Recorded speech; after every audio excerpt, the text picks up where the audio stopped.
Michael, your magazine seems to be doing well in a challenging time. What are some? Do you focus on a particular set of people who share your values, or do you find yourself wanting to reach out and pull in some of those tougher audiences? Right now we have a small but growing audience. The magazine is hitting about 70,000 nationwide.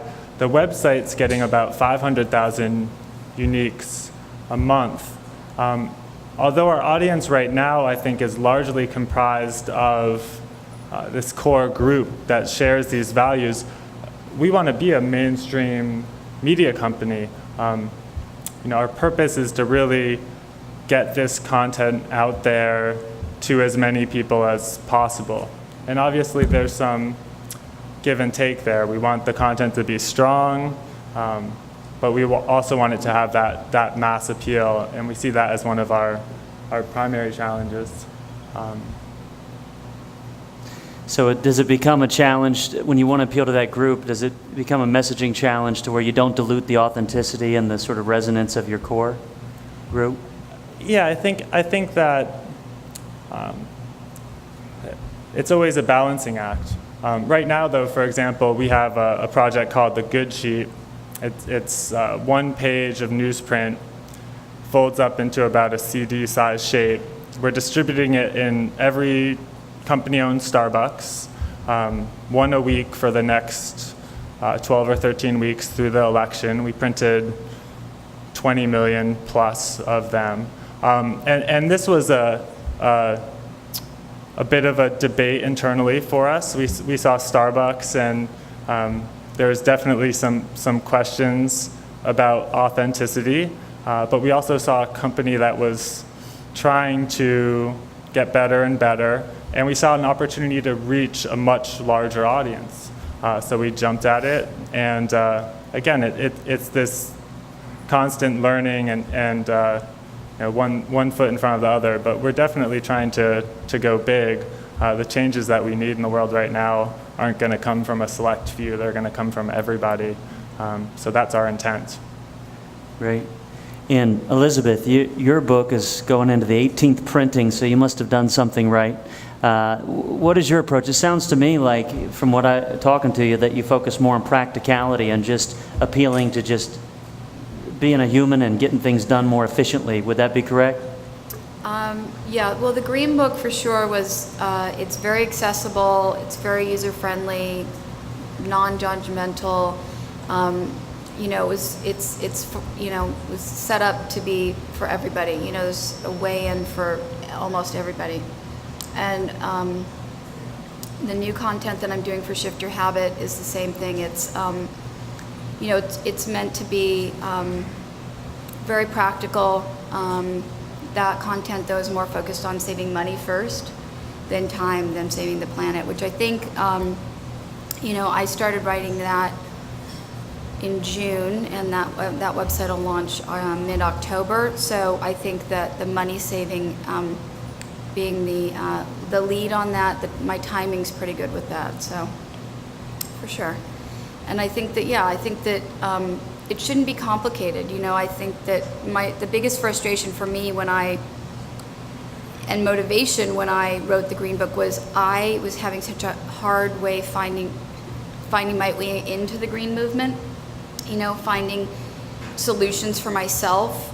And I was highly motivated, and I was working at the NRDC, and I had created Trippin, and so I thought if I can't figure out what to do and what my connection is and how I connect globally to a solution, then, how is anybody else, and how is somebody sitting in the middle of the country sort of going to Walmart? And, I use them as the example because I don't have a better one. But so I think that for me, I go with my voice, which is pretty simple, as you can tell. I don't think it has to be that complicated. The world's complicated enough. Great. And Dave, it seems to me you have a knack for making this stuff entertaining. He did Big Ideas, Big Ideas for a Small Planet, and he's got this Lazy Environmentalist coming up. But talk about, how do you do that? Well, I think this thing with all the groups is really interesting, because I think that with television, what we try to do a lot of the time is appeal to all those people in some capacity. And that's both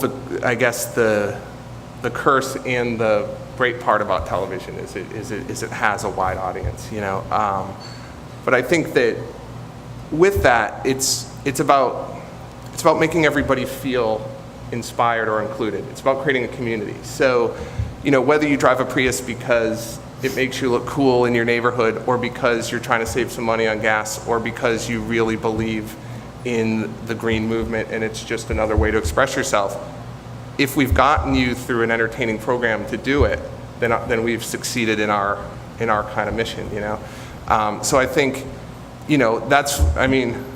with Queer Eye, we convinced everybody to, put a lot of stuff in their hair and wear some funny stuff. So, it's a powerful medium, But I think that in the green movement, it's really important to make it feel, at least from an entertainment standpoint, is to make people be inspired to be part of something. Because at the end of the day, I think it's true, for a lot of people, if you're saving $6 on your energy bill, you're not going to be, oh wow, but if you feel like you've done something that's participated in something bigger, then that feeling is what's going to carry you through, and it's going to make you do other things. It's going to make you tell your friends, and at the end of the day, or at the end of the month, that's very contagious. So that's what we try and do with our TV shows. That's great. Renee, well, I'd like to hear from each of you, but I'd just love to hear a story of a campaign that you did, or maybe someone else did, that you think was really just hit it out of the park, that really was effective, that seemed to reach all those groups. Or one that really didn't work at all. It'd be nice just to hear some more stories there. There's a great campaign that was done in Australia called the Black Balloon. Has anybody seen those television commercials? They are, it was done about 5 years ago. It was done before we were able to tackle global warming. And we did that in 2007 and 6. We connected it to household usage. But they did it in a really powerful way. They have a home where the fans are running and the lights are on, even though nobody's in the house, which is a bad thing to begin with, wasteful, of course. But then as the camera pans through the house, you see a black balloon emerge from the lamp and another one from the oven that's been left on. And it calculates how much carbon has been put into the atmosphere as a result of the wasted energy. And it's a really, really powerful commercial. I thought it was truly effective. It ran in 2004. We contacted the production company. We were going to run it in the United States. We thought, okay, we could do it with a different voiceover. And then we took it out and we showed it to Californians. And it was really fascinating. We did it in focus groups. And everybody said, that's too negative. That's too sad. That's too negative.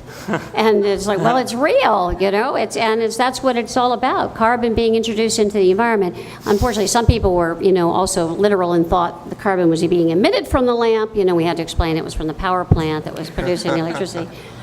But, which is amazing. But what was intriguing to me is there is this amazing optimism in the United States, particularly in California. And people said, okay, tell me there's a problem, but show me how to fix it. And that was really encouraging. So hence, at the end of the commercials, we talk about replacing 4 CFLs, and that's like taking 400,000 cars off the road. It's the equivalent of that amount of carbon. So the good news is that people, could get the message, but they really wanted a positive story. They don't want negative stories. And we did a commercial where we talk about drought and famine and all the bad things are going to happen, and everybody hated that commercial. They wanted the positive one. So I think there's a lesson in terms of capturing that optimism and capitalizing on that in communications.